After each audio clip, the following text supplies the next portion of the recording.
الحمد للہ وحدہ والصلاة والسلام علی من لا نبی بعدہ اما بعد فاعوذ باللہ من الشیطان الرجیم بسم اللہ الرحمن الرحیم وَإِذْ قَالَ إِبْرَاهِيمُ رَبِّ اجْعَلْ هَٰذَا الْبَلَدَ آمِنًا وَاجْنُبْنِي وَبَنِيَّ أَن نَّعْبُدَ الْأَصْنَامَ صدق اللہ العظیم۔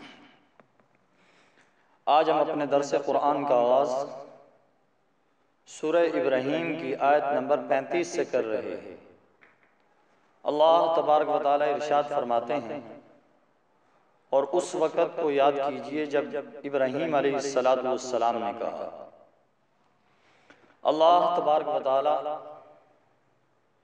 اپنے شکر کرنے والے بندوں میں سے ایک خاص بندے سیدنا ابراہیم علیہ السلام کا ذکر کر رہے ہیں، جن کے بارے میں اللہ تبارک و تعالی نے قرآن کریم میں ارشاد فرمایا، وَاتَّخَذَ اللَّهُ إِبْرَاهِيمَ خَلِيلًا، کہ اللہ تبارک و تعالی نے ابراہیم کو اپنا دوست بنا لیا۔ اللہ اکبر! کیسی بات ہے کہ اللہ تبارک و تعالی فرما رہے ہیں کہ ابراہیم کو اللہ نے دوست بنا لیا۔ انہی کی دعاؤں کا ذکر ہے۔ سیدنا ابراہیم علیہ السلام نے کہا، رب اجعل هذا البلد آمنا، اے میرے رب اس شہر کو امن والا شہر بنا دے۔ سیدنا ابراہیم علیہ السلام نے اللہ تبارک و تعالی سے پہلی دعا یہ مانگی کہ اے اللہ اس شہر مکہ مکرمہ کو امن والا شہر بنا دے۔ امن ایسی چیز ہے کہ اگر امن ہو تو اس کے ذریعے سے ملک ترقی کرتا ہے، امن ہو تو اس کے اندر پھر تجارت ہوتی ہے، امن ہو تبلیغ کے تعلیم کے مواقع میسر آتے ہیں، تو یہ ساری چیزیں امن کے ساتھ ہی وابستہ ہیں کہ امن ہوگا تو یہ ساری چیزیں ہوں گی، اور جہاں پر امن نہیں ہوگا ان میں سے کوئی چیز بھی نہیں ہوگی۔ تو اس لیے امن کی اہمیت کے پیش نظر سب سے پہلی دعا یہ ہے کہ اے اللہ اس شہر کو امن والا شہر بنا دے۔ اور امن جو ہے ایسی چیز ہے کہ صحت سے بھی بڑھ کر یہ عظمت والی چیز ہے۔ جیسا کہ آتا ہے کہ بعض علماء کرام سے کسی نے یہ پوچھا کہ آیا امن زیادہ اچھی چیز ہے یا کہ صحت؟ تو انہوں نے فرمایا کہ زیادہ اچھی چیز یہ امن ہے۔ انہوں نے پوچھا وہ کیسے؟ انہوں نے پھر اس کو مثال کے ذریعے سے سمجھایا اور کہا کہ اگر کوئی بکری بیمار ہو، اس کی ٹانگ وغیرہ ٹوٹ گئی ہو، تو فرمایا اگر اس کی دیکھ بھال کی جائے، نگرانی کی جائے اور اس کو امن میسر آ جائے تو وہ روح بصیحت ایسا ایسا ہو جائے گی اور چلنے کے قابل ہو جائے گی۔ لیکن اگر بکری ہو تندرست لیکن اس کو بھیڑیوں کے سامنے باندھ دیا جائے تو وہ صحت مند بکری بھی اپنی جان سے ہاتھ دھو بیٹھے گی۔ تو اس لیے اگر امن ہوگا تو یہ ساری چیزیں ہوں گی، امن نہیں ہوگا تو ان میں سے کوئی چیز بھی نہیں ہوگی۔ تو فرمایا سیدنا ابراہیم علیہ السلام نے فرمایا اے میرے رب اس شہر کو امن والا شہر بنا دے۔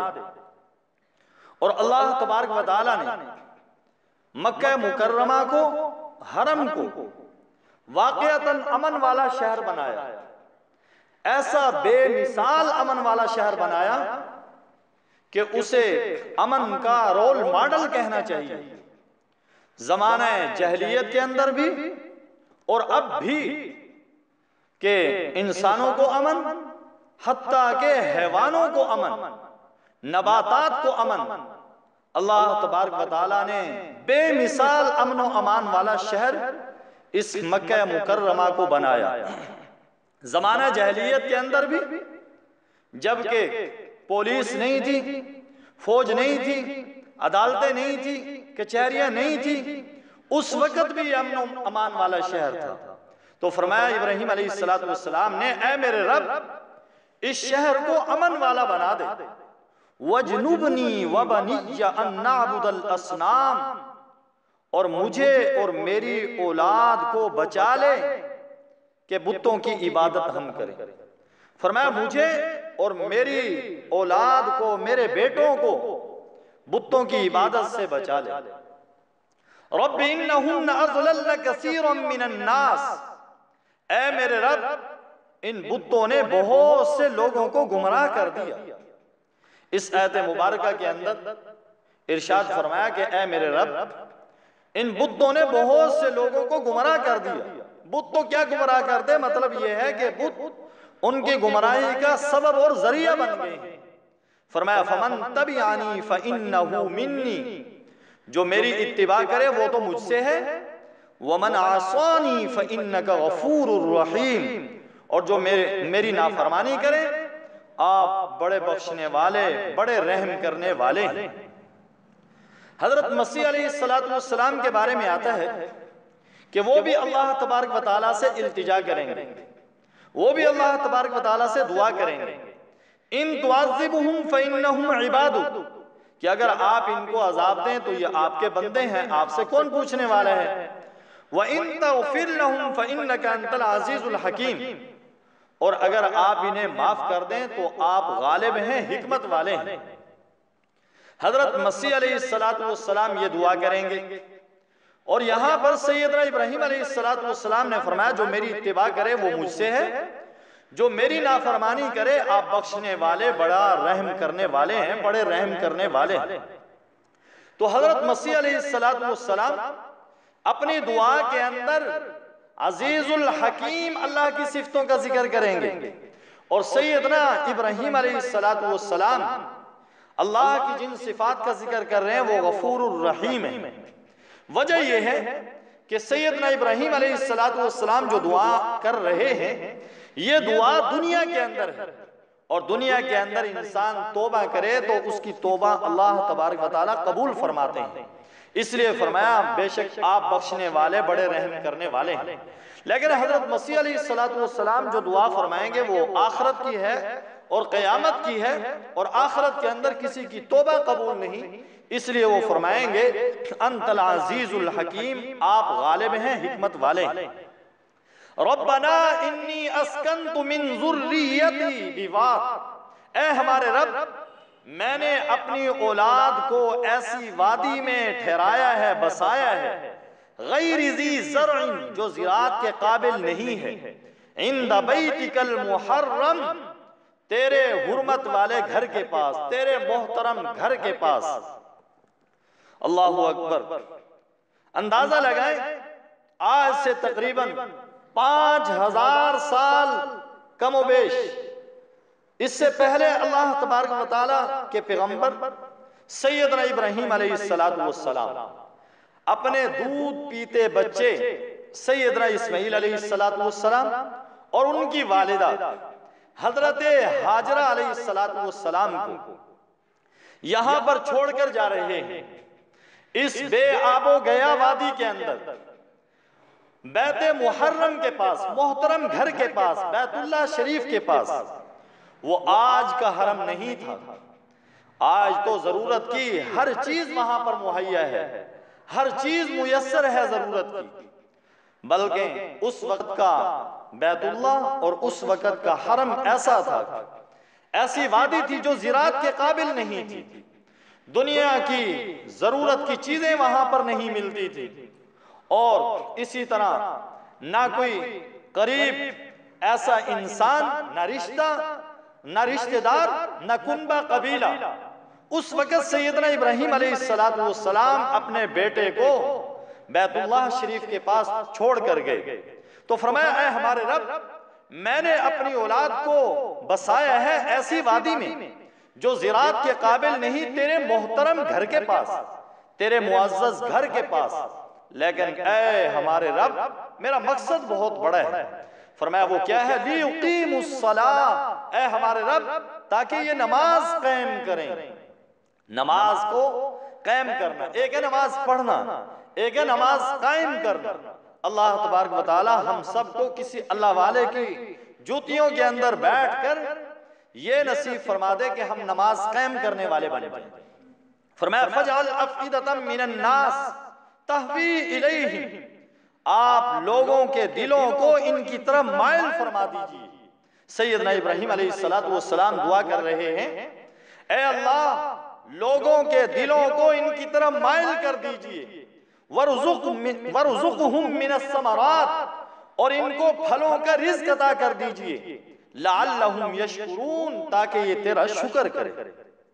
سیدنا ابراہیم علیہ السلام کی ان دعاؤں کو اللہ تبارک و تعالیٰ نے قبول فرمایا کہ لوگوں کے دل بیت اللہ شریف سے اور حرم شریف سے ایسی محبت کرتے ہیں، یوں معلوم ہوتا ہے کہ مسلمانوں کے دلوں کے اندر بیت اللہ شریف کے لیے وہی کشش ہے جو کہ مقناطیس کے اندر لوہے کے لیے کشش ہوتی ہے، کہ مسلمانوں کے دل بیت اللہ شریف کی طرف کھچے ہی چلے جا رہے ہیں۔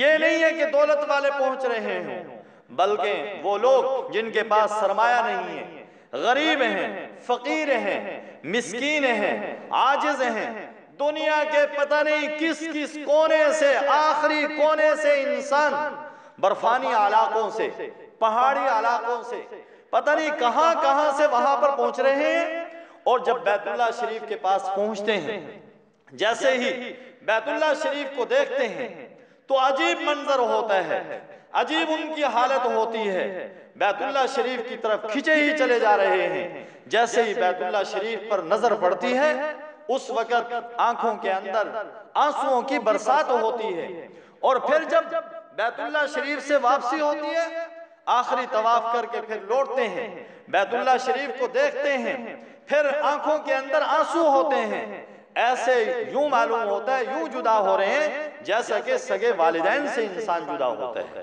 تو یہ بیت اللہ شریف کی محبت مسلمانوں کے، ایمان والوں کے دلوں کے اندر اللہ تبارک و تعالیٰ نے رکھی ہے۔ وَرْزُقْهُمْ مِنَ الثَّمَرَاتِ، اور ان کو پھلوں کا رزق عطا کیجئے۔ اللہ تبارک و تعالیٰ نے ان کو پھلوں کا رزق ایسے عطا کیا کہ وہ ایسا علاقہ جہاں پر گندم نہیں ہوتی، جہاں پر درخت نہیں ہوتے، لیکن اس زمانے کے اندر، زمانہ جہلیت کے اندر بھی کاشت کرنے والے اور اسی طرح پھلوں کے باغوں کے جو مالک تھے وہ اپنے پھلوں کو سب سے پہلے مکہ مکرمہ بھیجتے تھے، اور یہ کہتے تھے کہ جب ہم سب سے پہلے اپنے باغ کا پھل وہاں بھیجیں گے، ہمارے باغ کے اندر، ہمارے مال کے اندر، ہمارے پھلوں کے اندر برکت ہوگی۔ وَرْزُقُهُمْ مِنَ الثَّمَرَاتِ، اور جہاں پر یہ پھل پیدا ہوتے ہیں وہ لوگ اس پھل کو بعد میں استعمال کرتے ہیں، لیکن بیت اللہ شریف اور حرم شریف مکہ مکرمہ کے اندر وہ پھل پہلے ہی پہنچ جاتے ہیں۔ اور جس زمانے کے اندر اور علاقوں کے اندر اور ملکوں کے اندر وہ پھل، وہ چیزیں نہیں ملتی، اس زمانے کے اندر مکہ مکرمہ کے اندر حرم کے پاس وہ سارے کے سارے پھل، وہ ساری کی ساری چیزیں انسان کو مہیا ہو جاتی ہیں۔ فرمایا ربنا انک تعلم ما نخفی وما نعلن، اے ہمارے رب آپ جانتے ہیں جو ہم چھپاتے ہیں اور جو ہم ظاہر کرتے ہیں، اے اللہ ہمارے ظاہر کرنے والی چیزیں اور ہماری چھپانے والی چیزیں، اے اللہ آپ ہر چیز سے واقف ہیں، آپ کا تو علم محیط ہے۔ وما يخفى على الله من شيء في الارض ولا في السماء، فرمایا اللہ پر کوئی چیز بھی ایسی نہیں زمین و آسمان کے اندر جو اللہ پہ مخفی ہو، فرمایا کوئی چیز بھی چھپی ہوئی نہیں ہے اللہ پر، فرمایا ہر چیز کو اللہ تبارک و تعالیٰ جاننے والے ہیں۔ الحمدللہ الذی وہب لی علی الکبر اسماعیل و اسحاق، اللہ تبارک و تعالیٰ کی حمد بیان کی، فرمایا تمام تعریفیں اس اللہ کے لیے ہیں جس نے مجھے بڑھاپے کے اندر اسماعیل اور اسحاق عطا کیے۔ بعض روایتوں کے اندر آتا ہے کہ 99 سال کی عمر کے اندر اللہ تبارک و تعالیٰ نے حضرت اسماعیل علیہ السلام عطا کیے، اور 112 سال کی عمر کے اندر اللہ تبارک و تعالیٰ نے حضرت اسحاق علیہ السلام سیدنا ابراہیم علیہ السلام کو عطا کی. تو فرمایا تمام تعریفیں اس اللہ کے لیے ہیں جس نے مجھے بڑھاپے کے اندر اسماعیل اور اسحاق علیہ السلام عطا کیے. ان ربی لسمیع الدعاء، بے شک میرا رب سب کی دعائیں سننے والا ہے. یہ کہہ کے سیدنا ابراہیم علیہ السلام نے یہ کہا کہ خالی اللہ ابراہیم علیہ السلام کی دعائیں نہیں سنتا، مجھے اور آپ کو دنیا کے انسانوں کو یہ بتلایا کہ خالی اللہ ابراہیم علیہ السلام کی دعائیں نہیں سنتا، ابراہیم علیہ السلام کی خالی دعائیں قبول نہیں کرتا، بلکہ جو بھی اس سے دعا مانگے اللہ سب کی سنتے ہیں. فرمایا رب اجعلنی مقیم الصلاة ومن ذریتی، اے میرے رب مجھے نماز کو قائم کرنے والا بنا دے اور میری اولاد میں سے بھی نماز کو قائم کرنے والے بنا دے. ربنا وتقبل دعا، اے ہمارے رب میری دعا کو قبول کر لے. ربنا اغفر لی ولوالدی، اے ہمارے رب میری بخشش فرما، میری مغفرت فرما. ولوالدی، میرے والدین کو معاف فرما. وللمؤمنین، اور ایمان والوں کو معاف فرما. یوم یقوم الحساب، جس دن حساب قائم ہو. دعا ہے اللہ تبارک و تعالیٰ سے کہ اللہ ہم سب کی، ہمارے والدین کی اور سب ایمان والے مرد عورتوں کی بخشش اللہ رب العزت فرمائے. وآخر دعوانا الحمدللہ رب العالمین. الحمدللہ رب العالمین. اللہم صلی علی سیدنا و مولانا محمد وعلی آل سیدنا و مولانا محمد وبارک وسلم وصلو علیہ. اے اللہ ہم سب سے راضی ہو جا، اپنی رضا مبارک ہم سب کو نصیب فرما. درس قرآن کو قبول و منظور فرما. کمی کوتاہیاں جو ہو جاتی ہیں اپنے فضل و کرم سے معاف فرما. ہم سب کی بخشش کا ذریعہ بنا. پوری زندگی قرآن کریم کے ساتھ وابستہ فرما. اے اللہ ہم سب کو اپنی رضا والے اعمال کی توفیق نصیب فرما. اپنی ناراضگی والے اعمال سے ہم سب کو محفوظ فرما. اے اللہ ہماری بخشش فرما، ہمارے والدین کی بخشش فرما، ایمان والے مرد عورتوں کی بخشش فرما. اے اللہ جتنے حضرات درس قرآن میں شریک ہیں سب کی بخشش مغفرت فرما. اے اللہ ہم سب کا خاتمہ بالخیر فرما، اچھا خاتمہ فرما، برے خاتمے سے بچا. اے اللہ زندگی دے، اسلام والی، کلمے والی دے. اے اللہ خاتمہ ہم سب کا ایمان پہ فرمانا. وصلی اللہ تعالی علی خیر خلقہ محمد وعلی آلہ واصحابہ واہل بیتہ اجمعین. آمین آمین برحمتک یا ارحم الراحمین.